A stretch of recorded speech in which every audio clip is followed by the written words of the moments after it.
এই হাতের নখ রয়েছে, আবার দাঁতও রয়েছে। এই যে আগামীকালকে জুমার দিন আমি ঢাকাতে গিয়ে তো কালকে আরেকটু নখ আমি কাটবো। প্রত্যেক শুক্রবার আসলে তো নখগুলি আমরা সবাই কাটি। এবার বলেন তো, নখ যেইভাবে বড় হয়, দাঁত যদি ওইভাবে বড় হতো তাহলে কি অবস্থাটাই না হতো আমার প্রিয় ভাইয়ের আমার। তাহলে বোঝা গেল দাঁত একটা নির্দিষ্ট সময় যাওয়ার পরে রব্বুল আলামিন বলে দিলেন আর তুই বড় হতে পারবি না, আর নখকে বড় হওয়ার জন্য নির্দেশ দিয়ে রাখছে। তাহলে আমার প্রিয় ভাইয়েরা আমার দেহটাও কেউ যেন কন্ট্রোল করতেছে। তাহলে এতেই তো বোঝা যায় অবশ্যই এই আকাশ জমিন পরিচালনার জন্য অবশ্যই একজন স্রষ্টা আছে। আওয়াজ করে বলেন না তিনি কে? আর তার যে কিতাবটা রয়েছে এই কিতাবের নামটা হলো কোরআনুল আজিম।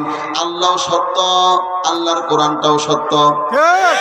আল্লাহ সত্য, আল্লাহর কোরআনটাও সত্য। কোরআন যে সত্য এটা এমনি বোঝা যায়। এই কোরআনের মতো পৃথিবীতে কোনো কিতাব আপনি খুঁজে পাবেন না। দেখেন এটা কেমন বৈশিষ্ট্য, তিনটা বৈশিষ্ট্য মুখস্থ করেন। কোরআন হলো নির্ভুল, কোনো ভুল নাই। কোরআন হলো পরিপূর্ণ, যা লাগবে সব আছে। কোরআন হলো পূত পবিত্র। পৃথিবীতে কোরআন ছাড়া দ্বিতীয় কোনো কিতাব নাই যেটা একই সাথে তিনটি গুণ লালন করতে পারে, ধারণ করতে পারে। একমাত্র যেটা সেটা হলো কোরআনুল আজিম। এই জন্য আমি আপনাদেরকে বলবো আমার প্রিয় ভাইরা, এবার কিন্তু বাংলাদেশ সময় এসেছে। ও বাংলাদেশের মানুষেরা, আমি আপনাদের কাছে পরিষ্কার করে দেই, আজকে কোরআনের ব্যাপারে আপনার সিদ্ধান্ত নিতে হবে। কারণ অসংখ্য মানুষ আমরা যারা আছি, আমি আপনাদেরকে বলবো নবীর বাপরে তো কিয়ামতের দিন মুক্তিটা দিবে না, তো আপনি মুক্তি পাবেন কেমনে? নবীর অনুসরণ করবেন যিনি, আল্লাহর জান্নাতেও যাবেন তিনি। নবীর অনুসরণ করবেন যিনি, আল্লাহর জান্নাতেও যাবেন তিনি। নবীর অনুসরণ করবে না যে, আল্লাহর জান্নাতেও যেতে পারবে না সে। নবীর অনুসরণ করবে না যে, আল্লাহর জান্নাতেও যেতে পারবে না সে। এবার আসেন তো, আমরা যারা রাস্তা দিয়ে চলি, আমাদের গাড়িগুলি ডান দিক দিয়ে চলে না বাম দিক দিয়ে চলে? কোন দিক দিয়া? এবার সৌদি আরবের গাড়িগুলি ডান দিকে চলে, ইরানের গাড়িগুলি ডান দিকে চলে, কুয়েতের গাড়িগুলি ডান দিকে চলে। এবার আপনার America, Canada, Denmark, Finland, Hungary, Sweden, Switzerland, Australia, কাফের দেশের গাড়িগুলি বাম দিকে চলে, মুসলমান দেশের গাড়িগুলি ডান দিকে চলে। আপনি কি বুঝতে পারলেন? নবীর অনুসরণ না করলেন নবীর বাবাকেও জান্নাতটা দেয় না। আপনারা এই অনুসরণটা ফেলে দিয়েছেন। স্বাধীনতার পর থেকে এখন পর্যন্ত ডান দিকে একটাবার আমরা গাড়ি চালাতে পারলাম না। কেন কেন কেন কেন? আল্লাহর কোরআন অসংখ্য বিধান আমরা মানতে পারলাম না। কোরআন নিয়ে আমি এত গবেষণা করেছি, আশ্চর্য হয়ে গেছি। কোরআনটা একটা বিশ্বহিতের কিতাব ছিল।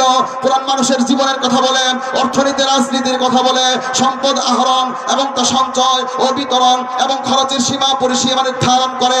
কোরআন নারীর অধিকারের কথা বলে, কোরআন এতিম মিসকিন বিধবা অসহায়দের সংরক্ষণের কথা বলে, কোরআন বিজ্ঞান দর্শনের কথা বলে, কোরআন ভুলে যাওয়া ইতিহাসকে তুলে ধরে অমুসলিমদের অধিকারের কথা বলে, সাদা কালো বর্ণ বৈষম্য দূর করে মানুষকে মানুষের সমান অধিকার প্রদান করে।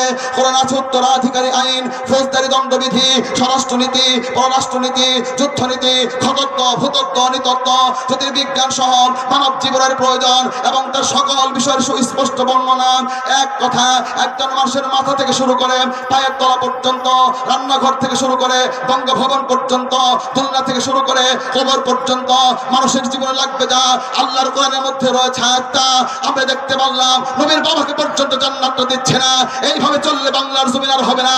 এবার আমরা সিদ্ধান্ত নিব আল্লাহর কোরআনের পার্লামেন্ট আমরা গঠন করতে চাই। এই জন্য আমাদের বক্তব্য হলো, আমরা ক্ষমতায় যেতে চাই না, কাউকে ক্ষমতা থেকে নামাতে চাই না, কাউকে ক্ষমতা পাঠাতে চাই না, কিন্তু এইবার আল্লাহর কোরআনটাকে আমরা ক্ষমতায় দেখতে চাই।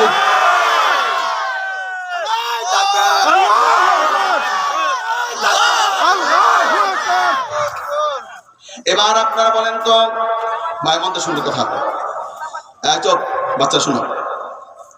এবার আপনারা বলেন তো, প্রাইমারি স্কুলের পরীক্ষাটা বেশি কঠিন হয় নাকি হাই স্কুলের পরীক্ষাটা বেশি কঠিন হয়? প্রাইমারি না হাই স্কুল?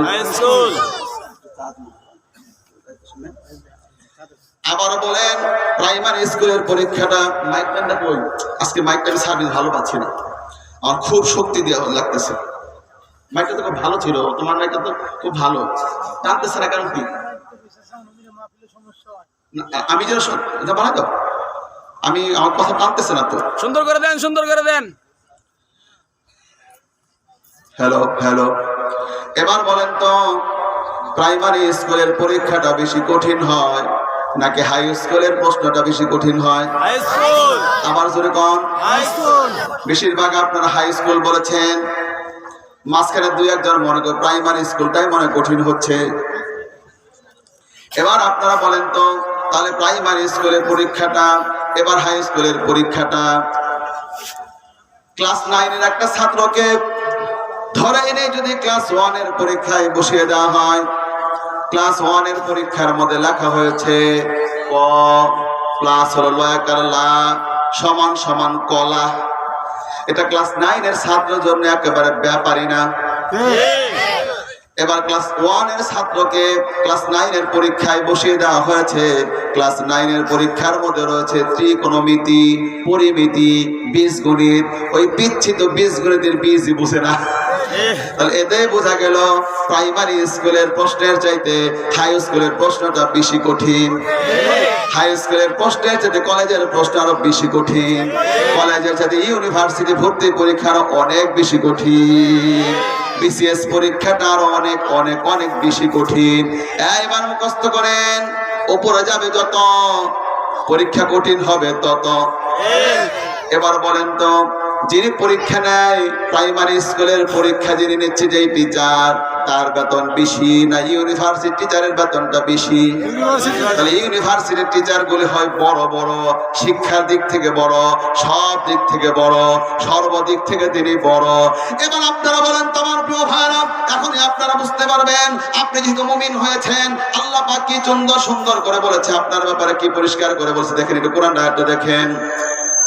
أحسب الناس أن يتركوا أن يقولوا آمنا وهم لا يفتنون। মানুষ কি এমন কথা ধারণা করে নাকি সে বলবে আমি ঈমান এনেছি, এই কথাটা বললেই তারে ছেড়ে দেওয়া হবে, পরীক্ষা করা হবে না? এতে বোঝা গেল তামাম দুনিয়াতে ঈমান থাকবে যার, পরীক্ষাটাও দিতে হবে তার। এটা আওয়াজ করে জোরে কন্যা কথাটা ঠিক কিনা? এবার আমার প্রিয় ভাই, এবার বলেন তো, প্রশ্নের উত্তর দেন, মাটির নিচে মানুষের সংখ্যাটা বেশি না মাটির উপরে মানুষের সংখ্যাটা বেশি? মাটির উপরে না নিচে? এক দল বলে উপরে, আর এক দল বলে নিচে। তাহলে মুখস্থ করেন, মাটির উপরে আজকে পৃথিবীতে মানুষের সংখ্যা হলো দেশ ধরে তামাম দুনিয়াতে 600 থেকে 700 কোটি মাটির উপরে সংখ্যা। কিন্তু মাটির তলাতে আমার প্রিয় ভাই, ওই আদম আলাইহিস সালাম থেকে শুরু করে এখন পর্যন্ত কত crore crore crore crore million billion trillion শুয়ে আছে, তার কোনো ঠিক ঠিকানা নাই। এতে বোঝা যায় মাটির উপরের থেকে মাটির নিচে মানুষের সংখ্যাটাই বেশি। আওয়াজ করে জোরে কন্যা কথাটা ঠিক কিনা? এবার ঠিক কি বলা হচ্ছে? وَلَقَدْ فَتَنَّا الَّذِينَ مِنْ قَبْلِهِمْ فَلَيَعْلَمَنَّ اللَّهُ الَّذِينَ صَدَقُوا وَلَيَعْلَمَنَّ الْكَاذِبِينَ। তোমাদের পূর্বে তাদের পূর্বে যারা ছিল সবার পরীক্ষা হয়ে গেছে, তাহলে মাটির তলাতে যারা আছে সবার পরীক্ষাটা হয়ে গেছে। এবার মাটির উপরে যারা আছে পরীক্ষাটা দিয়েই তারপরে মাটির তলাতে যাওয়া লাগবে। এটা আওয়াজ করে জোরে কন্যা কথাটা ঠিক কিনা? তাহলে আজকের বক্তব্য মুখস্থ করেন, এই মুখস্থ করেন, পরীক্ষা যত বড় হয়, যত উপরে যাবে পরীক্ষা তত বড় হবে, যত উপরে যাবে টিচার তত বড় হবে। তাহলে আপনি তো মুমিন, আপনার পরীক্ষা নেবেন যিনি, তিনি হচ্ছেন আল্লাহ, তিনি হচ্ছেন আল্লাহ। আল্লাহ হলো সবচাইতে বড়, আল্লাহ হলো সবচাইতে বড়। এই জন্য আল্লাহর পরীক্ষাগুলো হয় বড় বড় বড় বড়, আর আল্লাহর পুরস্কার তো বিশাল বড়। বিশাল বড় পুরস্কারের নামটা হলো আল্লাহর জান্নাত। এটা আওয়াজ করে জোরে বলেন কথাটা ঠিক কিনা?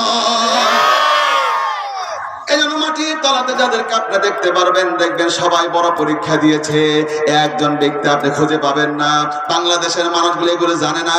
এই জন্য আমার প্রিয় ভাইরা ফেল হয়ে যাচ্ছে, ব্যাপক ফেল হয়ে যাচ্ছে।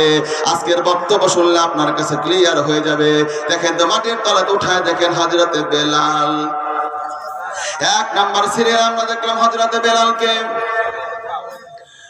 উটের সাথে বেঁধে উটটাকে ছেড়ে দেওয়া হলো। উটটা দৌড়াচ্ছে, হযরত বেলালের পিঠ থেকে গোশতগুলি ছিটকে ছিটকে পড়তেছে, রক্তগুলি ঝরঝর করে পড়তেছে। এরপর উট যখন আর দৌড়াতে পারে না, উটের পা থেকে হযরত বেলালকে খুশিয়ে উত্তপ্ত মরুভূমির উপর হযরত বেলালের রক্তাক্ত শরীরকে চিৎ করা শোয়া দিয়েছে।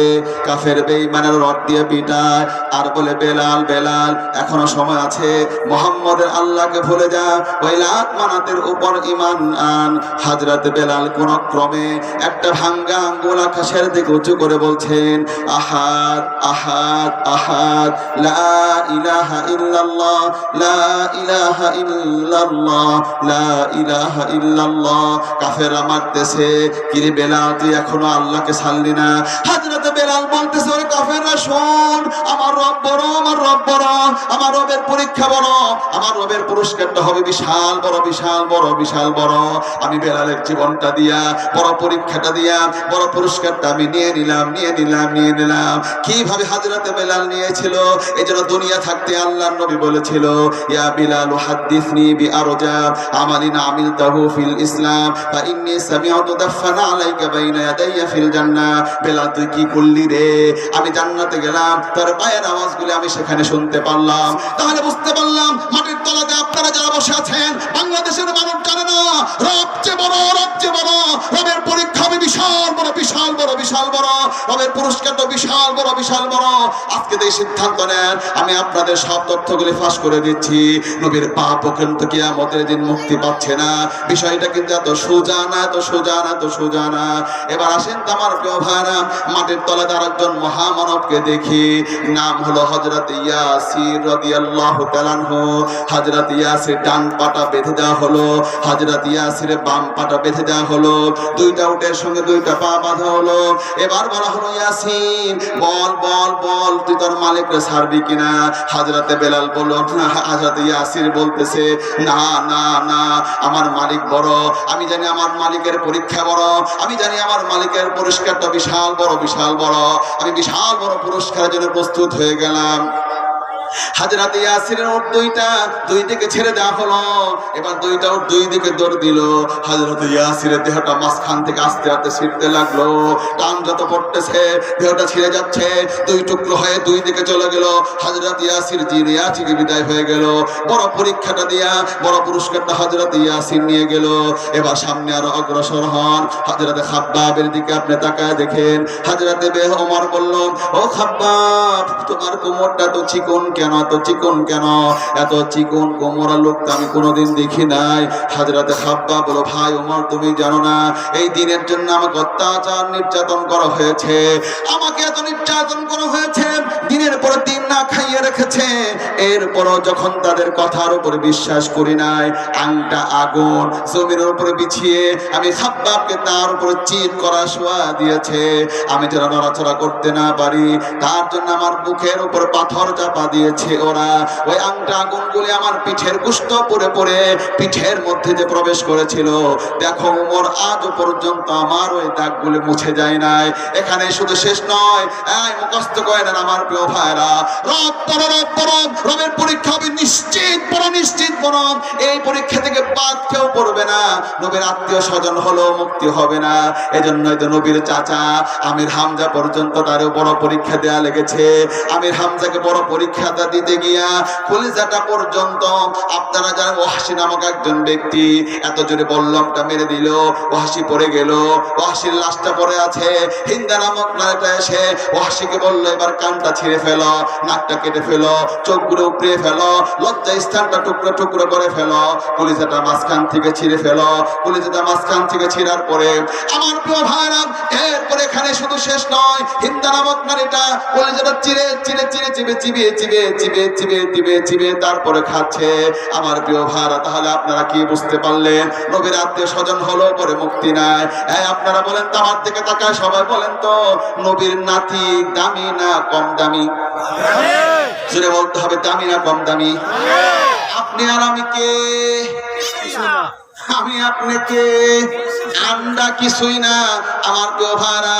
নবী ইমাম হুসাইন রাদিয়াল্লাহু তাআলা আনহু, রব যেহেতু বড়, রবের পরীক্ষা হবে বড়, পুরস্কারটা হবে বিশাল বড়, বিশাল বড়। এই বড় পুরস্কার থেকে, পরীক্ষা থেকে নবীর নাতি পর্যন্ত বাদ পড়ছে না। এজন্য ইমাম হুসাইন রাদিয়াল্লাহু তাআলা আনহুর কল্লাটা পর্যন্ত আলাদা করে ফেললো। দেহটা পরে আছে 10টা খোঁড়া পাড়াতে পাড়াতে টোটাল দেহের গোশতগুলো ছিন্ন ভিন্ন করে ফেললো। আমার প্রিয় ভাই, এখানে শুধু শেষ নয়, আমি আপনাদের বুঝতে পারি। আমার প্রিয় অবাক হয়ে যাবেন আপনারা যদি মন দিয়ে কথাগুলো শুনেন, তাহলে আপনারা বুঝতে পারবেন। একটু বলেন তো, নবী কম দামি না বেশি দামি? হাই হাই কয় কি নবীর দাম বলে কয় কি? আমি আসলে আপনারা বলেন, এবার বলেন তো, নবীরে আল্লাহ ভালোবাসে কম না বেশি? শুনে কথা হবে, কম না বেশি? এই তথ্যটা দেখেন কত ভালোবাসে। মাছি পড়তে দেয় না, মশা পড়তে দেয় না। শুধু তাই নাকি, নবীর সামনে একদল কথা বলে জোরে আবু বকর ওমর, আয়াত নাযিল হয়ে গিয়েছে, লা তারফাউ আসওয়াতাকুম ফাওকা সাওতিন নবী।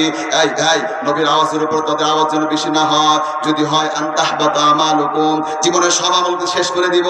তার নবীর আল্লাহ কত ভালোবাসে, তার সামনে উঁচু আওয়াজে তার আওয়াজটা বেশি আওয়াজ, জোরে আওয়াজ যাবে কানে, এটাও হতে দেয় না। আপনারা জানেন কিনা, নবীর সাথে বারবার কথা বলতো সাহাবারা, তখন আয়াত নাযিল করে দিয়েছে 28 নাম্বার পারাতে, এখন থেকে মন চাইলে যে যখন যাওয়া কথা বলতে পারবা না, আগে দান করো তারপরে কথা বলো। আগে দান করো তারপরে কথা বলো। এই দেখ 28 নাম্বার পারা। এর ফলে কি হয়ে গেল, নবীর সঙ্গে অতিরিক্ত কেউ কথা বলতে পারে না। আগে দান করতে হয়, এরপরে নবীর সঙ্গে কথা বলতে হয়। নবীর আল্লাহ কত ভালোবাসে। 22 নাম্বার পারা আপনি পড়েন, আমার সময় লেগে যাবে, শুধু রেফারেন্স গুলো দিয়ে দিচ্ছি। 22 নাম্বার পারা 4 নাম্বার পৃষ্ঠাটা আপনি পড়ে দেখেন। নবীর বাড়িতে দাওয়াত খাওয়ার পর একটু বেশি বসে আছে সাহাবারা, আয়াত নাযিল হয়ে বলে দিছে, তোমরা বসে আছো কেন? দাওয়াত খেয়ে তাড়াতাড়ি চলে যাও। তো আমার নবী বলতে লজ্জা পায়, কিন্তু আল্লাহ বলতে লজ্জা পায় না, আল্লাহ বলতে লজ্জা পায় না। এবার আমি আপনাদের কাছে জানতে চাই, যে নবীর পরে মাসি একটা বসতে দেয় না, মশা একটা বসতে দেয় না, নবীর আওয়াজ করলে আল্লাহরা মানে না, নবীর বাসায় গিয়ে বেশি বিরক্ত করলে আর সহ্য করে না, নবী এত ভালোবাসে, নবীর সঙ্গে বেশি কথা বললে বন্ধ করে দেয়, নিয়ন্ত্রণ রাখে, কত সুন্দর রাখে, তারা ভালো রাখতে চায়। আমার প্রিয় ভাইরা, নিজে আপনারা সেরা হুজুরাতটা পড়ে দেখেন, নবীর ঘরের পিছন থেকে একজন লোক ডাকছে, আই মুহাম্মদ মুহাম্মদ মুহাম্মদ ডাকতেছে। আল্লাহ নাযিল করে দিয়েছে, ওরা মূর্খ, ওরা বোকা, আয়াত নাযিল করে বলে দিচ্ছে কেন বা ঘরের পিছন থেকে ডাকলো। নবী আসতো, তারপরে কথা বলতো। এবার আপনারা বলেন তো, যে আল্লাহ নবীকে ভালোবাসে, ওই আল্লাহর পাওয়ারটা কম না বেশি? শুনে না বললে বক্তব্য আজকে হবে না। ওই আল্লাহর পাওয়ারটা কম না বেশি? ওই যেমন পাওয়ারওয়ালা, ফাআলুল লিমা ইউরিদ, তার যা ইচ্ছা তিনি তাই করতে পারে। সেই জন্য শেখ হাসিনার মতো ব্যক্তিটাকে লাথি মারা ইন্ডিয়াতে ফালাই দিছে। আওয়াজ করে জোরে কন্যা, কথাটা ঠিক কিনা? এত শক্তিশালী রব্বুল আলামিন। তাহলে এবার আমি জানতে চাই, যখন এবার পাথরগুলি বিশ্ব নবীর উপর পড়তেছে, তাইফের ময়দানে পাথর পড়তেছে, পাথর পড়তেছে, যেই রব এত শক্তি, মশা বসতে দেয় না, মাছি বসতে দেয় না, তাহলে ওই আল্লাহকে তাহলে পারতো না পাথরগুলি সবগুলি ধরে ফেলতে পারতো না? যারা মারছে উল্টা তাদেরকে মেরে দিতে পারতো না? আমার প্রিয় ভাইরা, তাহলে কেন মারলো না, কেন মারলো না? তাইফের ময়দান দাঁতটা যে পড়ে গেল, আল্লাহ চাইলে কি দাঁতটা রাখতে পারতো না? তার তো সব ক্ষমতা রয়েছে, তাহলে কেন করলো না? ওই যে মূল সূত্র হলো, রব যেহেতু বড়, রবের পরীক্ষা হবে বড়, পুরস্কারটা হবে বিশাল বড়। তাতে বোঝা গেল আমার প্রিয় ভাইরা, এই বড় পরীক্ষা থেকে নবীর পর্যন্ত বাদ পড়ে না। এই জন্যই তো বিশ্ব নবীকে পর্যন্ত দাঁতটা ফেলে দেওয়া লেগেছে। রব বড়, রবের পরীক্ষা হবে বড়। এই জন্য ইব্রাহিম আলাইহিস সালামকে আগুনের মধ্যে ঝাঁপ দেওয়া লেগেছে। রব হলো বড়, রবের পরীক্ষা হলো বড়, রব হলো বড়, রবের পরীক্ষা হলো বড়। এই জন্যই তো মুসা আলাইহিস সালামকে সমুদ্র পর্যন্ত পাড়ি দেওয়া হয়েছে। এই জন্যই তো আল্লাহ নবীর চাচা আমির হামজা কলজাটা পর্যন্ত বিসর্জন দেওয়া লেগেছে। এই জন্যই তো নবীর নাতি ইমাম হুসাইন রাদিয়াল্লাহু তাআলা আনহুর কল্লাটা পর্যন্ত আলাদা করে ফেলে দেওয়া হয়েছে। এতেই বোঝা গেল আমার প্রিয় ভাইরা, রব বড়, রবের পুরস্কারটা বড়, রবের পরীক্ষাটা বড়, পুরস্কারটা বিশাল বড়। আমি আপনাদের কাছে জানতে চাই, আজকের তাফসীর থেকে সিদ্ধান্ত নিলাম, নবীর বাবাকে পর্যন্ত আল্লাহ জান্নাতটা দেয় না, এত মারাত্মক সামনে অপেক্ষা করতেছে। তাই আমি বুঝতে পেরেছি, আমাকে একটা যেটা করতে হবে, ওই আল্লাহর প্রতি ঈমান আনতে হবে, বড় বড় পরীক্ষা অংশগ্রহণ করতে হবে। আমি তো সিদ্ধান্ত নিয়েছি, আমার জীবনে পাহাড় এসে আমাকে দমন করতে পারবে না, আগুনের কুণ্ডুলি স্তব্ধ করতে পারবে না, সমুদ্র আমার মিশনকে দমন করতে পারবে না। আমি আল্লাহর পথের সামনে অগ্রসর হয়েছি, অগ্রসর হতেই থাকবো। ইসলামের জন্য প্রয়োজন হলে হাত তুলে নাজরানা দিব, পা তুলে নাজরানা দিব, তাবরি নাজরানা দিব, চোখে নাজরানা দিব, প্রয়োজন হলে কল্লাটা পর্যন্ত বিসর্জন দিব। এরপর বাংলার জমিনে কোরআনের রাজ কায়েম করেই ছাড়বো। তাকবীর, নারে তাকবীর, আল কোরআনের আলো, আল কোরআনের আলো। তন্ত্রমন্ত্র দিন শেষ, খেলাফতের বাংলাদেশ। তন্ত্রমন্ত্র দিন শেষ, খেলাফতের বাংলাদেশ। নারে তাকবীর। তাহলে আপনারা কি বুঝতে পারলেন? আবার ভালো করে শোনেন, আবার ভালো করে শোনেন। কিয়ামতের দিন নবীর বাবারে পর্যন্ত জান্নাতটা দিচ্ছে না। আপনি কোরআন পড়ে দেখেন, 12 নম্বর পারা আপনি বললে সেখানে পেয়ে যাবেন। এমন একজন নবী আমার প্রিয় ভাইরা, ওই নবী কিয়ামতের দিন জান্নাতে যাবে, তবে নবীর ছেলে কিয়ামতের দিন জাহান্নামে যাবে। নবীর নাম হলো হযরতে নূহ আলাইহিস সালাম, ছেলের নামটা হলো কেনান। তাহলে কিয়ামতের দিন নবীর ছেলেকে পর্যন্ত আল্লাহ জান্নাতটা দিচ্ছে না। এবার বলেন তো, আমার তো ছেলের সংখ্যা 3টা, আমার 3টা ছেলে। মানুষগুলি যখন আমার ছেলেগুলি দেখে তখন সবাই বলে এটা আব্দুল হাস সাহেবের ছেলে হবে, কারণ বাপ দেখতে যেমন ছেলেটাও তো দেখতে হয় তেমন। তাহলে এবার বলেন তো, নূহ আলাইহিস সালাম ছিল যেমন, ছেলে হিসাবে কিছুটা হলো তো কেনান ছিল তেমন। তাহলে বোঝা গেল কিয়ামতের দিন এক নবীর বাবা যাচ্ছে জাহান্নামে, কিয়ামতের দিন এক নবীর ছেলে যাচ্ছে জাহান্নামে। এবার আপনি পড়ে দেখেন, আপনি অবাক হয়ে যাবেন। 28 নম্বর পারা, এই 28 নম্বর পারাতে নতুন মাহফিল করতেছে। এটা আমি এখন কথা বলতেছি, বুঝলো আমার প্রিয় ভাইরা, সবাই জোরে কোন লা ইলাহা ইল্লাল্লাহ, লা ইলাহা ইল্লাল্লাহ, লা ইলাহা ইল্লাল্লাহ। আরো জোরে লা ইলাহা ইল্লাল্লাহ। শুনেন শুনেন, রাখেন। এই যে আমার হাতে চা দিয়েছে, ক্লান্ত হয়েছি তো দিচ্ছে আর কি, কষ্ট পাচ্ছেন না আপনারা? এই চাটা যদি আমি এখন ঢালি, আছে চা ঢাললে কি মধু পড়বে? জোরে কন। আরে ভাই, চা আছে ঢাললে চাই পড়বে। যেই পাত্রে কেরোসিন আছে ঢাললে কি সবেন পড়বে?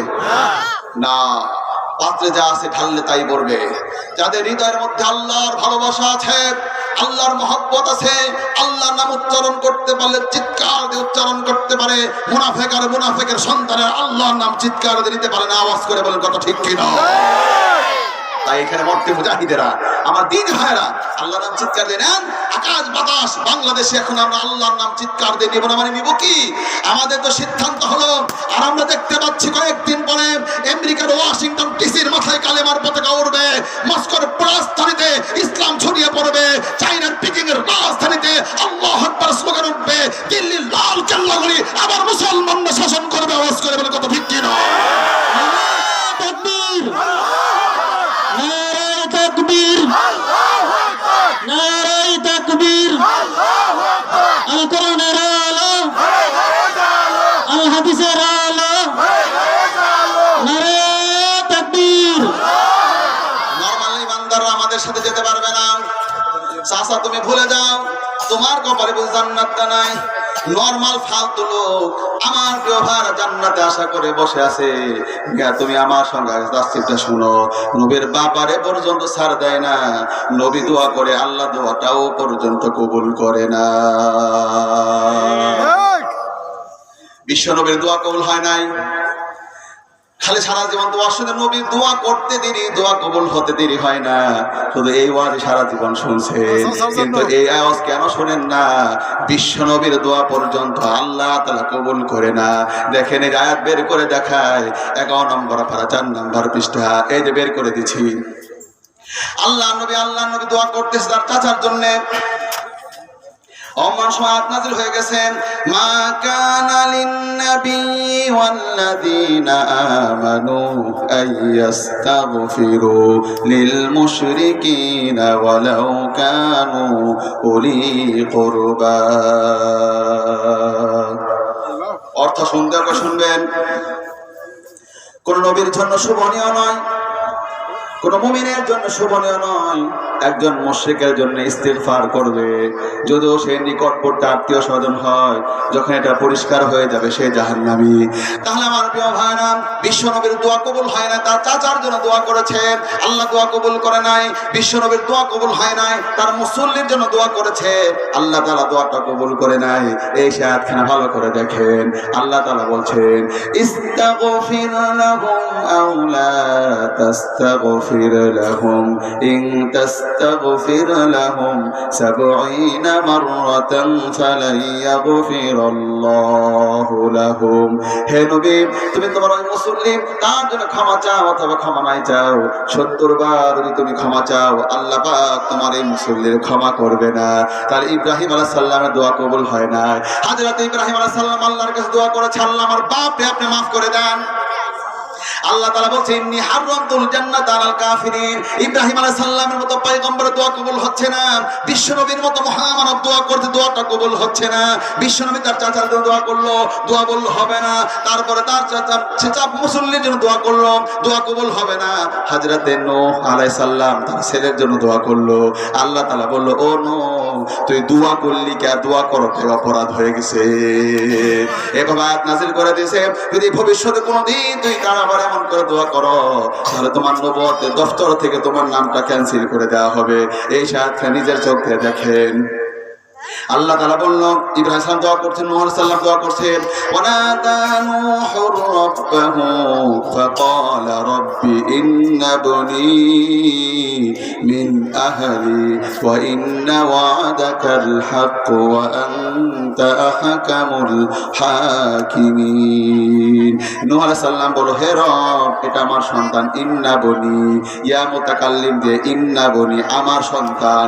আবার ব্যাখ্যা করে বলে মিন আহলি, আমার পরিবার অন্তর্ভুক্ত।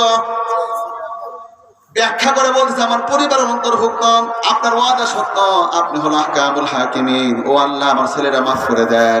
আল্লাহ তাআলা সঙ্গে সঙ্গে বলতেছে, দেখেন কি বলে, ক্বালা ইয়া নূহ ইন্নাহু লাইসা মিন আহলি, হে নূহ এটা তোর পরিবারের অন্তর্ভুক্ত না, ইন্নাহু আমালুন গায়রু সালিহ, তার কাজকর্ম ভালো না। ফালা তাসআলনি মা লাইসা লাকা বিইল, ফালা তাসআলনি মা লাইসা লাকা বিইল, তোমার যে ব্যাপারে জ্ঞান নাই তা ব্যাপারে চাইবে না। ইন্নী আইযুকা আন তাকুনা মিনাল জাহিলিন, আমি তোমাকে নসিহত করতেছি, মূর্খদের অন্তর্ভুক্ত তুমি হবা না, মূর্খদের অন্তর্ভুক্ত হবা না। তাহলে আপনারা বুঝতে পারলেন কি, নবীর কিয়ামতের দিন নবীর কপালে জান্নাতটা নাই, নবী দোয়া করলো মুক্তি নাই। কিয়ামতের দিন নবীর চাপশেলের কপালে জান্নাতটা নাই, নবী দোয়া করলো মুক্তি নাই। কিয়ামতের দিন নবীর চাচার কপালে জান্নাতটা নাই, নবী দোয়া করলো মুক্তি নাই। কিয়ামতের দিন নবীর মুসল্লির কপালে জান্নাতটা নাই, নবী দোয়া করলো মুক্তি নাই। তাহলে আপনারা বুঝতে পারলেন কি, কোরআনের আপনি পরে দেখেন ২৮ নম্বর পারা, ৪ জন নারীর কথা আল্লাহ সেখানে বলে দিছে। আওয়াজ করে বলেন কয়জন? ৪ জন। আরো জোরে কোন? ৪ জন। জোরে কোন? ৪ জন। ৪ জন নারীর কথা আল্লাহ নিজে বলে দিছে। কিন্তু আমার প্রিয় ভাইরা, ওই ৪ জন নারীর ভিতরে ২ জন নারীকে আল্লাহ জান্নাতটা দিবে, আর ২ জন নারীকে আল্লাহ তাআলা জান্নাতটা দেবে না, দেবে না।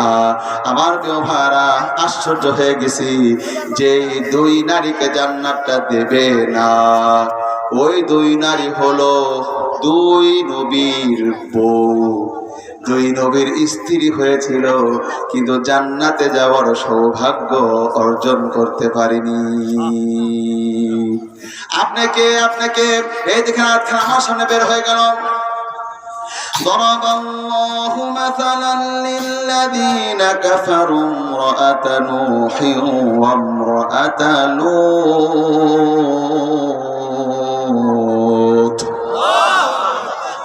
আল্লাহ উদাহরণ দিচ্ছে নূহের স্ত্রী আর লূত আলাইহিস সালামের স্ত্রী।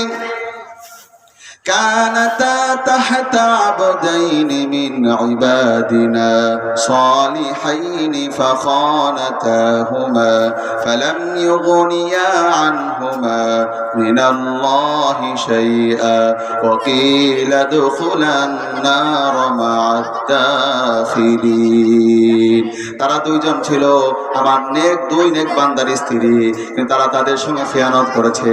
কিয়ামতের দিন তারা তাদের কোনোই উপকার করতে পারবে না।